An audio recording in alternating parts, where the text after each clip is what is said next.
আলাইকুম ওয়া রাহমাতুল্লাহি ওয়া বারাকাতুহু।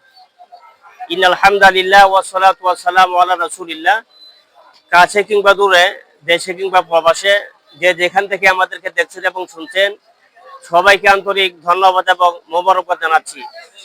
আজকে আমরা যে জায়গায় দাঁড়িয়ে কথা বলছি, এটা হচ্ছে ঢাকা বাইতুল মুকাররম। ঢাকা বাইতুল মুকাররমের দক্ষিণ গেটে আমরা অবস্থান করছি।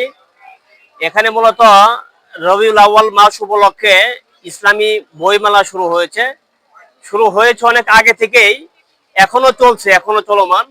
সারা দেশের হাজার হাজার লোকজন তারা প্রতিনিয়ত এখানে আসছেন, বিভিন্ন স্টল তারা ঘুরছেন এবং বইগুলো দেখছেন। বিশেষ করে যেহেতু ইসলামী বইমেলা, তো এখানে ইসলামী বই পুস্তক বেশি উঠেছে। ইসলামী বই পুস্তকগুলো এভাবে মানুষেরা দেখতেছে, কিনতেছে। তাফসীরের বই, ফিকহের বই, বিশেষ করে সিরাত গ্রন্থগুলো, সিরাতুন নবী সাল্লাল্লাহু আলাইহি ওয়াসাল্লামের উপরে অনেক বই তারা এখানে এনেছেন।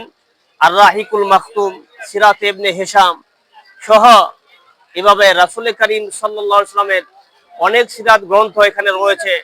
মানুষেরা এভাবে দেখতেছে, ঘুরতেছে। তো আপনারাও এখানে আসবেন, আপনারাও এখানে দেখবেন। এই যে আমার হাতে একটা বই রয়েছে, হ্যাঁ, সাহসী যোদ্ধা।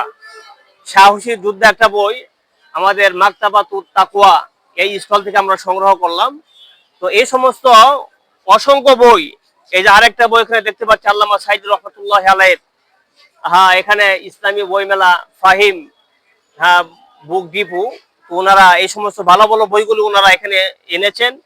তো আমরাও যারা দূর দূরান্ত আছি, আমরাও এখানে আসবো এবং বইগুলি কেনার চেষ্টা করবো ইনশাল্লাহ।